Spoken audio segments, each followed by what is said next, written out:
வணக்கம் உறவுகளே, மற்றொரு சமகாலத்தின் ஊடாக மீளவும் உங்கள் எல்லோரையும் சந்திப்பதிலே மகிழ்ச்சி. இன்றைய சமகாலத்திலே நாங்கள் பார்க்க போகின்ற விடயங்கள்: பிரபாகரனுக்கு சிலை வைக்கும் நடவடிக்கை, அனுர தரப்பு விளக்கம், தங்கமுலாம் பூசப்பட்ட துப்பாக்கியின் பின்னணியில் அதிர்ச்சி சம்பவங்கள், இலங்கையின் சிறையில் வாடும் பிரித்தானிய பெண் பிரித்தானிய ஊடகத்திடம் தெரிவித்த கருத்துக்கள். இந்த விடயங்களைத்தான் இன்றைக்கு நாங்கள் இந்த சமகாலத்திலே சற்று சுருக்கமாக பார்க்க போகிறோம்.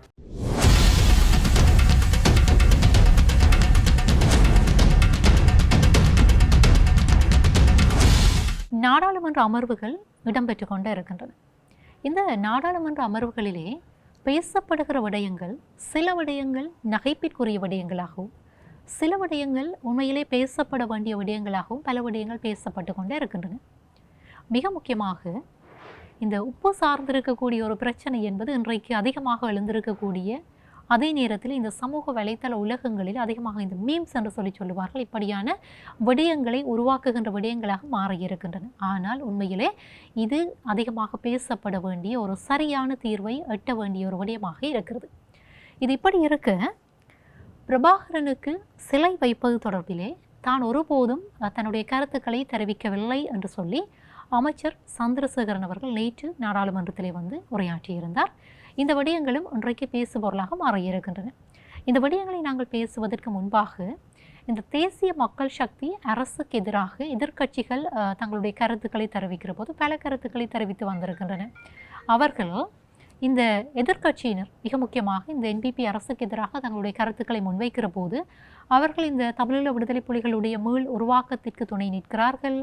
அதே நேரத்திலே தமிழீழ விடுதலை புலிகளை நினைவு கூறுவதற்கு அவர்கள் காவல்துறையை காவலாக வைக்கிறார்கள். இப்படியெல்லாம் பல்வேறு கருத்துக்களை சம்பந்தமில்லாத பல விடயங்களை பற்றி பேசிக் கொண்டிருக்கிறார்கள். இது ஒரு புறம் இருக்கு. ஒரு மிக முக்கியமான விடயத்தை அமைச்சர் சந்திரசேகரன் அவர்கள் குறிப்பிட்டிருக்கிறார். தான் சபையிலே இல்லாத சந்தர்ப்பத்திலே ஹர்ஷன ராஜகரண எம்பி ஒரு விடயத்தை குறிப்பிட்டாராம். அப்படி என்றால், பிரபாகரனுக்கு சிலை வைக்கப் போவதாக அமைச்சர் சந்திரசேகரன் அவர்கள் குறிப்பிட்டதான அந்த விடயங்களை பற்றி அவர் உரையாற்றியிருக்கிறார், அல்லது அந்த விடயங்களை பற்றி அவர் கருத்து தெரிவித்திருக்கிறார்.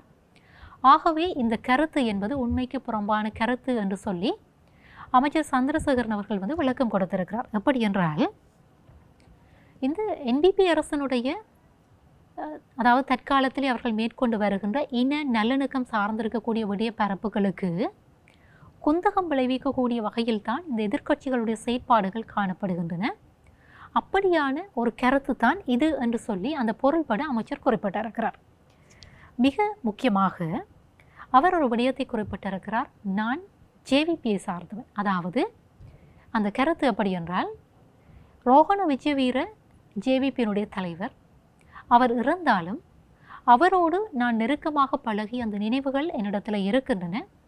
அவரிடத்தில் நான் மரியாதை வைத்திருக்கிறேன். இப்படி இருக்க, அந்த கட்சியோடு பயணப்பட்ட ஒருவன் என்கிற ஒரு அடிப்படையிலே இப்படியான ஒரு சிலை வைக்கின்ற செயற்பாடுகளுக்கு நான் முன்னிற்க மாட்டேன் என்கிற ஒரு பொருள்பட அவர் தன்னுடைய கருத்தை குறிப்பிட்டிருக்கிறார். அதே நேரத்தில் 89ஆம் ஆண்டு மரணமடைந்த பெருமளவான மக்கள் மரணமடைந்திருக்கிறார்கள். அவர்கள் சார்ந்த அந்த நினைவுகள் இன்றைக்கும் என்னுடைய உள்ளத்தில் இருக்கின்றது. அப்படி இருக்க, அவர்கள் எல்லோருக்குமே தலைமைத்துவத்தை வழங்கிய உங்களுடைய தலைவர் ரோஹண விஜயவீர, அவருக்கு சிலை வைக்க வேண்டும் என்று கூட நான் கருத்து தெரிவிக்கவில்லை. அதாவது இந்த ரோஹண விஜயவீர என்பவர் எங்களுக்கு தெரியும், ஜேவிபியினுடைய தலைவர். அவர் இறுதியாக அவருக்கு என்ன நிகழ்ந்தது என்பதும் தெரியும். அப்படி இருக்க, இந்த 89ஆம் ஆண்டு பல மக்கள் கொல்லப்பட்டிருக்கிறார்கள். இதே பின்னணியிலே ஜேவிபியினரும் கொல்லப்பட்டிருக்கிறார்கள்.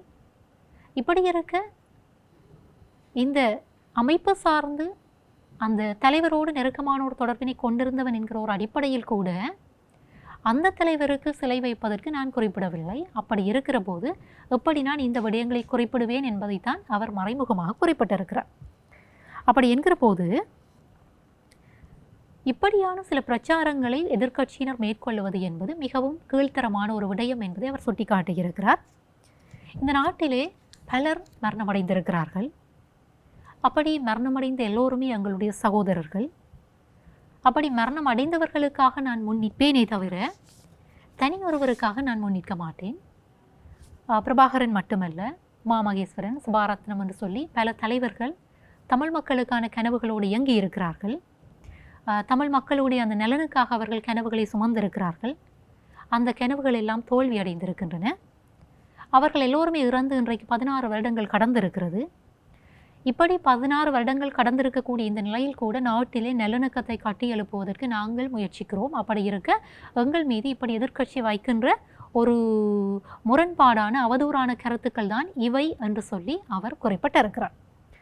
இப்படி இருக்க இப்படியான இந்த தவறான கருத்துக்களை மக்கள் மத்தியில் எடுத்து செல்வது என்பது உண்மையிலே வரவேற்கத்தக்க விடயம் அல்ல என்பதையும் அவர் குறிப்பிட்டிருக்கிறார். இந்த விடயங்கள் ஒரு புறம் இருக்க முக்கியமான ஒரு விடயத்தையும் பேச வேண்டியிருக்கிற இந்த எதிர்க்கட்சிகள் எப்படி ஆளும் கட்சியை தாக்குகின்றன, இந்த விடயங்கள் எல்லாம் பொதுவான விடயங்கள். அண்மையிலே இந்த சமூக வலைத்தளத்திலே ஒரு பதிவை நான் பார்த்திருந்தேன். அதாவது ஜனாதிபதி அனுரகுமார் திசாநாயக்க அவர்களை ஒரு புலி பின்புறமாக இருந்து அவரை கட்டி கொள்வதைப் போல் அல்லது தழுவி கொள்வதைப் போன்று ஒரு மீம்ஸ் ஒன்றை அவர்கள் கிரியேட் பண்ணியிருந்தார்கள், உருவாக்கி இருந்தார்கள். இந்த விடயங்கள் நாங்கள் பேசுகிற போது இந்த இடத்திலே பேசப்பட வேண்டிய விடயங்களாக இருக்கின்றன. தெற்கிலும் ஜனாதிபதி ஒரு விடயத்தை குறிப்பிட்டிருந்தார். இந்த இனவாதம் என்பது தூண்டப்படுகிறது என்கிற ஒரு விடயத்தை அவர் குறிப்பிட்டிருந்தார். ஆனால் அதை நாங்கள் வடக்கிற்கு பொருத்தி பார்க்க முடியுமா என்கிற கேள்வியை நாங்கள் முன்வைக்க வேண்டியிருக்கிறது. ஆனால் இப்படியான சில இனவாத கருத்துக்கள், அதாவது வடக்கிலே விடுதலை புலிகள் தோற்கடிக்கப்பட்டாலும் அவர்கள் கொள்கை ரீதியாக முன்னெடுக்கப்பட்டு செல்லுகிறார்கள், அதாவது முன்னெடுக்கப்பட்டு கொண்டிருக்கிறார்கள், அவர்கள் சார்ந்த விடயங்கள் முன்னெடுக்கப்படுகின்றன, இப்படியெல்லாம் குறிப்பிடுகின்ற அதே நேரத்திலே முள்ளிவாய்க்கால் நினைவு தினத்திலே இறந்த மக்களுக்கு அஞ்சலி செலுத்துகிற போது விடுதலை புலிகளை நினைவு கூறுகிறார்கள் என்று குறிப்பிடுகிற இந்த விடயங்கள் எல்லாமே ஒரு வகையான இனவாத கருத்துக்கள். இவற்றை புரிந்து கொள்ள முடியாத சாமானிய மக்கள் அதை தவறாக புரிந்து கொள்வார்கள். இப்படி இருக்கு இன்னும் ஒரு விடயம் பேசப்படுகிறது. மட்டக்களப்பு என்றாலே அங்கே அதிகமாக பேசப்படுகிற சர்ச்சைகளை எழுப்புகிற இந்த குருமார்களுடைய பட்டியலில் ஒரு தேரருக்கு அதிகமான இடம் இருக்கிறது. அவர் யார் என்றால் ஸ்ரீ மங்களராமிய விகாரையினுடைய விகாராதிபதி அம்பட்டியே சுமண ரத்ன தேரர். இந்த மட்டக்களப்பிலே மயிலத்தமடு மாதவனை சார்ந்த மக்களுடைய மேய்ச்சல் நிலங்கள் சார்ந்த பிரச்சனைகள் எல்லாம் எழுகிற போது சிங்கள மக்கள் சார்ந்து இந்த நில அபகரிப்புகளுக்கு துணை போகின்ற ஒரு பாணியிலே நிற்கக்கூடிய ஒருவர், அடிக்கடி சர்ச்சையான கருத்துக்களை சொல்லி ஊடகங்கள் வாயிலாக பேசப்படுகிற ஒருவர், அவர் கைது செய்யப்பட்டிருக்கிறார். என்ன காரணம் என்றால் அம்பாறையில் இருக்கின்ற உகன போலீஸ் நிலையத்திலே போலீசாருடைய கடமைகளுக்கு அவர் இடையூறு விளைவித்தாராம். இதன் காரணமாகத்தான் அவர் கைது செய்யப்பட்டிருக்கிறார் என்கிற விடயங்கள் பேசப்படுகின்றன. இந்த இடத்துல ஒரு விடயம் பேசப்படுகிறது. இது பௌத்த சிங்கள நாடு என்று பேசிக்கொள்ளுகிற இந்த நாட்டினுடைய ஆட்சியாளர்கள் பௌத்தத்திற்கு என்றைக்கும் அவர்கள் முன்னுரிமையை கொடுக்கிறார்கள். பௌத்த மத குருமாருக்கு கொடுக்கப்படுகிற அந்த முன்னுரிமை என்பது இந்த நாட்டிலே வேறு எந்த மத குருமாருக்கும் கொடுக்கப்படுவது இல்லை என்பது ஏற்றுக்கொள்ளப்பட வேண்டிய விடயம். இப்படி இருக்கு இந்த அதிகார பலத்தை அல்லது இப்படியான ஒரு அந்த மனோபலத்தை கொண்டிருக்கின்ற காரணத்தினால்தான் அதிகளவான பௌத்த குருமார்கள் இப்படியான பௌத்த பிக்குகள் இப்படியான வெளிப்பாடுகளை வெளிப்படுத்துவது வளமையாக இருக்கிறது இந்த நாட்டிலே. இந்த பின்னணியில் தான் இவருடைய இந்த செயற்பாடுகளும் அதிகமாக ஊடகங்கள் வாயிலாக பேசப்படுகிற கவனத்தை ஈர்க்கின்ற விடயங்களாக காணப்பட்டிருக்கின்றன. கடந்த காலத்திலே தற்பொழுது அவர் கைது செய்யப்பட்டிருக்கிறார். சரி, இந்த ஆளும் கட்சியில் இருக்கக்கூடிய இந்த அரசு என்பது இந்த நாட்டிலே வாழுகிற எல்லா மக்களையும் சமமாக நடத்துமாக இருந்தால் வரவேற்கப்பட வேண்டிய விடயம். இந்த விடயம் ஒருபுறம் இருக்க, இந்த துப்பாக்கி கலாச்சாரம் என்பது இன்றைக்கு ஸ்ரீலங்காவை பொறுத்த வரைக்கும் அச்சுறுத்துகிற மக்களுடைய வாழ்வியலுக்கு துன்பங்களை விளைவிக்கின்ற ஒரு விடயமாக மாறியிருக்கிறது. வீதிகளிலே மக்கள் சுட்டுக் கொல்லப்படுகிறார்கள். சில நாட்களுக்கு முன்பாக சமூக வலைத்தளத்திலே பரவி இருந்த ஒரு விடயம், வீதியிலே ஒருவர் வெட்டி கொல்லப்பட்ட அந்த சம்பவங்கள் எல்லாம் பதிவு செய்யப்பட்டிருக்கு. இப்படி நாட்டிலே மக்களுக்கு இந்த சட்டம் ஒழுங்குகள் மீது இருக்கின்ற ஒரு பயமற்ற நிலைமை என்பது இப்படியான குற்றச்செயல்களுக்கு இடம் கொடுக்கிறது. அதே நேரத்திலே இந்த அரசியல் பின்புலங்கள், பாதாள உலக குழுக்கள், இவர்களுடைய தொடர்புகள் எல்லாமே இப்படியான விடயங்களை அதிகமாக நாட்டில் ஏற்படுத்துகிறது. இது பாதுகாப்பற்ற ஒரு நிலைமையைத்தான் நாட்டிலே எழுப்புகிறது. இப்படி இருக்க தங்கமுலாம் பூசப்பட்ட துப்பாக்கி ஒன்று கண்டுபிடிக்கப்பட்ட சம்பவம் அதிகமாக பேசப்படுகிறது. இந்த விடயங்கள் தொடர்பாக நாங்கள் அறிந்திருக்கிறோம். கடந்த செவ்வாய்க்கிழமை தங்கமுலாம் பூசப்பட்ட துப்பாக்கி ஒன்று கொழும்பு நகரிலே கண்டுபிடிக்கப்பட்டிருந்தது. இந்த துப்பாக்கியோடு நெருக்கமான ஒரு தொடர்பினை கொண்டிருக்கின்ற ஒரு அரசியல் கட்சியினுடைய பிரமுகர் ஒருவர் அறியப்படுவதான செய்திகள் வந்து வெளியாகி இருக்கின்றன. எப்படி என்றால் இந்த குறித்த தங்கமுலாம் பூசப்பட்ட துப்பாக்கி கொழும்பிலே இருக்கின்ற இந்த ஹெவலக் சிட்டி அண்மையிலே பிரபல்யமாக பேசப்படுகிற ஒரு வசதி படைத்த அடுக்குமாடி குடியிருப்பு. இந்த குடியிருப்பிற்குள்ளே அங்கே வசித்து வருகிற ஒரு பெண் ஒருவர் இந்த துப்பாக்கி தன்னுடைய பையிற்குள்ளே வைத்து எடுத்து சென்றிருக்கிறார். அப்படி அவர் எடுத்து செல்லுவது என்பது அங்கே அதிகாரிகளுக்கு கிடைத்த ரகசிய தகவலினுடைய அடிப்படையில் தான் அதாவது அந்த பெண்ணை வந்து அவர்கள் கைது செய்திருக்கிறார்கள், அந்த துப்பாக்கியை கண்டுபிடித்திருக்கிறார்கள். அந்த பெண்ணோடு இன்னும் ஒரு பெண்ணும் சேர்த்து கைது செய்யப்பட்டிருக்கிறார். இப்படி இருக்க இவர்கள் தடுத்து வைக்கப்பட்டு முக்கியமாக 72 மணி நேர விசாரணைகள் வந்து மேற்கொள்ளப்பட்டிருக்கின்றன. அதாவது காவலில் அவர் வைக்கப்பட்டிருக்கிறார். இந்த விசாரணைகளின் பின்பு பல விடயங்கள் வெளிப்படுத்தப்பட்டிருக்கின்றன. மிக முக்கியமாக இந்த பிரதான சந்தேக நபரோடு அனுராதபுரத்தை பிரதிநிதித்துவப்படுத்துகிற ஸ்ரீலங்கா சுதந்திர கட்சியினுடைய அரசியல் தலைவர் ஒருவருக்கு சம்பந்தம் இருப்பதாகவும் அவர் தன்னுடைய சமையல்காரர் மூலமாக அந்த துப்பாக்கியை பெண்ணிடம் சமர்ப்பித்திருக்கிறார் என்று சொல்லியும் இந்த விடயங்கள் வெளிவந்திருக்கின்றன. அதே நேரத்திலே இந்த குறித்த சமையல்காரர் கைது செய்யப்பட்டு 48 மணித்தியால விசாரணைகள் வந்து மேற்கொள்ளப்பட்டிருக்கின்றன. இந்த தடுத்து வைத்து மேற்கொள்ளப்பட்ட விசாரணைகளின் மூலமாகத்தான் இந்த விடயங்கள் வெளிவந்திருக்கின்றன. ஆகவே இன்னும் பல விடயங்கள் வெளிவரும் என்று எதிர்பார்க்கலாம். இது ஒரு செய்தியாக கடந்து செல்லக்கூடிய விடயம் அல்ல.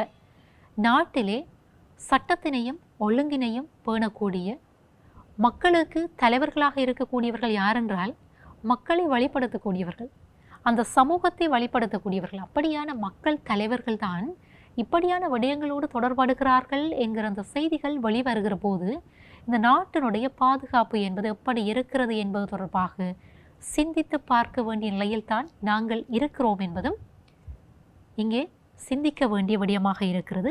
ஸ்ரீலங்கா சுதந்திர கட்சி என்பது அடிக்கடி இப்படியான விடயங்களே பேசப்படுகிற ஒரு நிலைக்கு தள்ளப்படுகிறது என்பதும் வேதனைக்குரிய விடயம்தான். ஏனென்றால் இது தமிழ் கட்சிகள் அல்லது சிங்கள கட்சிகள் என்பதற்கு அப்பாலே மக்களை பிரதிநிதித்துவப்படுத்துகிற இப்படியான அரசியல் செயற்பாடுகளை முன்னெடுக்கிறவர்களுடைய நிலைப்பாடுகள் நாட்டினை அகல பாதாளத்திற்குள் கொண்டு செல்லும் என்பதிலே மாற்றுக்கிறதுக்கு இடமில்லை. இதைப்படி இருக்க இன்னும் ஒரு மிக முக்கியமான விடயம், ஸ்ரீலங்காவில் இருக்கக்கூடிய நிலைமைகள் சற்று வெளி உலகத்திற்கு இப்படித்தான் என்று செல்லுவதற்கு அல்லது எடுத்து செல்லுவதற்கு சில சந்தர்ப்பங்களும் காரணமாக அமைந்துவிடும், அல்லது அந்த சந்தர்ப்பங்களையும் பயன்படுத்தி கொள்ளலாம். இப்படியான ஒரு விடயம்தான் இது. பிரிட்டனை சேர்ந்த ஒரு பெண்மணி ஒருவர் கடந்த வாரம் விமான நிலையத்திலே இந்த போதைப் பொருளோடு கைது செய்யப்பட்டிருந்தார். இந்த விடயங்கள் எல்லாம் நாங்கள் அறிந்த விடயம். இந்த பெண்மணி இந்த சுங்க அதிகாரிகளாலே கைது செய்யப்பட்ட போது அவர் போதைப் பொருளை வைத்திருந்தான அந்த குற்றச்சாட்டுகள் வந்து முன்வைக்கப்பட்டு இருக்கின்றன. ஆனால் அந்த பெண்மணி வந்து அதனை மறுத்திருக்கிறார். எப்படி என்றால் தான் தாய்லாந்திலே இருந்து இங்கே வருகிற போது தன்னுடைய அந்த பையினை தான் கொண்டு வந்த அந்த பேக்கினை தான் வைத்து விட்டு வந்ததாகவும், ஆகவே தனக்கு தெரியாது இங்கே அந்த பயிர்க்குள்ளே போதைப் பொருள் இருந்தது என்பது தனக்கு தெரியாது என்று சொல்லி அவர் குறிப்பிட்டிருக்கிறார். இந்த விடயங்கள் தொடர்பாக பிரித்தானிய ஊடகம் ஒன்றுக்கு அவர் தெரிவித்த போது அவர் என்ன செய்திருக்கிறார் என்றால் சில விடயங்களை குறிப்பிட்டிருக்கிறார். தான் கைது செய்யப்பட்ட பிற்பாடு 7 நாட்கள் போதைப்பொருள் தடுப்பு பிரிவில் கைது செய்யப்பட்டிருந்ததாகவும், அப்படித்தான் அங்கே தடுத்து வைக்கப்பட்டிருந்த போது மூட்டை பூச்சிகள் இருக்கின்ற ஒரு வாங்கிலே படுத்து உறங்க செய்யப்பட்டதாகவும், பின்னர் சிறைச்சாலைக்கு மாற்றப்பட்ட பிற்பாடு அவர் தற்பொழுது நீர்கொழும்பு சிறை வைக்கப்பட்டிருக்கிறார். சிறைச்சாலையிலே தனக்கு வசதிகள் எதுவும் இல்லை என்று சொல்லியும், இங்கே மனித உரிமைகள் என்பது நினைத்து பார்க்க முடியாத ஒன்றாக இருக்கிறது, இங்கே மனித உரிமைகள் பின்பற்றப்படவில்லை என்று சொல்லி அவர் குறிப்பிட்டிருக்கிறார். மிக முக்கியமாக இந்த சிறையிலே உணவு உண்பதற்கும் வெளியிலே நான் என்னுடைய கால்களை நீட்டுவதற்கு மட்டும்தான் இடம் அளிக்கப்படுகிறது. இங்கே அதாவது மின்விசிறி இருக்கிறது, ஆனால் அது வேலை செய்யவில்லை. தொலைக்காட்சி இருக்கிறது, அது இயங்கவில்லை. இப்படி இருக்க குளிப்பதற்கு நான் ஷவரை தேடுகிறேன், அங்கே தண்ணீர் இல்லை. ஒரு வாளியை தந்து குளிக்குமாறு பணிக்கிறார்கள். ஒரு தாழ்வாரத்தில் எல்லா பெண்களோடு சேர்ந்தும் குளிக்க வேண்டியிருக்கிறது. ஒரு தாழ்வாரத்தை போன்ற பகுதியிலே உறங்க வேண்டியிருக்கிறது. இப்படி இருக்க இங்கே வழங்கப்படுகிற உணவு என்பதை என்னால் உண்ண முடியாமல் இருக்கிறது, உரைப்பாக இருக்கிறது. எனக்கு உணவு வேண்டும் என்று சொல்லி நான் என்னுடைய சட்டத்தரணிகள் மூலமாக நான் விண்ணப்பித்திருக்கிறேன் அல்லது அந்த மனுவை கொடுத்திருக்கிறேன், ஆனால் அது நிறைவேற்றப்படும் என்று அவர்கள் குறிப்பிட்டிருக்கிறார்கள். பார்க்கலாம். இப்படியெல்லாம் பல குற்றச்சாட்டுகளை அவர் முன்வைத்திருக்கிறார். அது மட்டுமன்றி எனக்கு மருந்து தேவைப்படுகிற போது அவர்கள் அதை கண்டுகொள்ளாத ஒரு நிலையில் இருக்கிறார்கள். தூக்க மாத்திரைகளை மட்டும்தான் தருகிறார்கள். இப்படியெல்லாம் பல குற்றச்சாட்டுக்களை முன்வைத்திருக்கிறார். இந்த விடயங்கள் டெய்லி மெயில் என்கிற ஊடகத்தின் வாயிலாக வெளிக்கொண்டு வரப்பட்டிருக்கிறது. இந்த விடயங்களை பார்க்கிற போது சாதாரணமாக இந்த நாட்டிலே சிறைச்சாலையிலே தடுத்து வைக்கப்பட்டிருக்கிறவர்கள் எப்படியான துன்பங்களை அனுபவிக்க நேரும் என்பது இந்த பெண்ணினுடைய இந்த கருத்தின் மூலமாக வெளி உலகத்திற்கு வருகிறது. ஒரு தவறு செய்கிற போது அதற்கான தண்டனை கொடுக்கப்படுவது வழமை. ஆனால் குற்றவாளிகளும் மனிதர்களே என்கிற ஒரு அடிப்படையில் நடாத்தப்பட வேண்டிய தேவை இருக்கிறது. இது எப்படி என்றால் அரசியல் கைதிகளுடைய நிலைமை தொடர்பாக நாங்கள் சிந்தித்து பார்க்க வேண்டும். அவர்கள் எவ்வாறான ஒரு சூழ்நிலையிலே ஆண்டுகள் கடந்தும் சிறைகளுக்குள்ளே வாடிக்கொண்டிருக்கிறார்கள் என்கிற அந்த விடயம் பேசப்பட வேண்டிய விடயம் இன்றைக்கு பேசப்பட்டு கொண்டுதான் இருக்கிறது. ஆனால் அதற்கான தக்க முயற்சிகள் மேற்கொள்ளப்படாத இடத்திலே அவர்களுடைய துன்பமும் இந்த இடத்திலே நினைத்து பார்க்கக்கூடிய ஒரு விடயமாகத்தான் இருக்கிறது. குறித்த இந்த பெண் குறிப்பிட்டிருக்கிறார். ஒருவேளை இங்கே மனித உரிமைகள் முறையாக பேணப்படாத ஒரு நிலையிலே தான் இங்கே வாழ்ந்து வருவதாகவும் தன்னால் ஆங்கிலத்தை கூட பேச முடியாத நிலைமை இருக்கிறது. ஆனால் அங்கே அதிர்ஷ்டகரமாக சிறையில் இருக்கக்கூடிய ஒரு சில பெண்கள் ஆங்கிலத்தை கதைக்கிறார்கள் என்றெல்லாம் அவர் குறிப்பிட்டிருக்கிறார். இது இப்படி இருக்க இவருடைய இந்த குற்றம் நிரூபிக்கப்படுமாக இருந்தால், இவர் மீது குற்றம் சுமத்தப்பட்டிருக்கிறது. குற்றம் நிரூபிக்கப்படுமாக இருந்தால் சுமார் 20 தொடக்கம் 25 ஆண்டுகள் இவர் சிறையிலே கழிக்க நேரிடும் என்பதும் இங்கே சுட்டி காட்டப்பட வேண்டிய விடயமாக இருக்கிறது. இது எப்படி இருந்தாலும் இந்த போதைப் பொருள் ஆயுத கலாச்சாரம் மிக முக்கியமாக இன்றைக்கு மக்களுக்கு பாதுகாப்பு அச்சுறுத்தலாக மாறியிருக்கின்ற இந்த துப்பாக்கிச்சூட்டு சம்பவங்கள், வாழ்வெட்டு சம்பவங்கள் இவை எல்லாமே இந்த சமூகத்தினுடைய ஸ்திரமற்ற தன்மையைத்தான் வெளிப்படுத்தி நிற்கின்றன. ஆகவே இவை தொடர்பாக கவனத்தை குவிக்க வேண்டியதும் முக்கியமான விடயமாக இருக்கிறது. நான் ஆரம்பத்திலே குறிப்பிட்டதை போன்று இப்படியான இந்த மனித உரிமை மீறல்கள் என்பது இது குற்றவாளிகளுக்கு மட்டுமல்ல, சந்தேகத்தின் பேரிலே தடுத்து வைக்கப்பட்டிருக்கின்ற எங்களுடைய இளைஞர்கள், யுவதிகள், அது மட்டுமன்றி மூத்தவர்கள் என்று சொல்லி சிறையிலே வாடிக்கொண்டிருக்கின்றவர்களுடைய நிலைப்பாடுகளை கூட வெளியிலே எடுத்து செல்வதற்கான இப்படியான சந்தர்ப்பங்களையும் பயன்படுத்தி கொள்ள வேண்டும் என்கிற அந்த விடயத்தையும் இந்த இடத்திலே குறிப்பிட்டு கொண்டு சந்திக்கலாம் மற்றும் ஒரு சமகாலத்தோடு.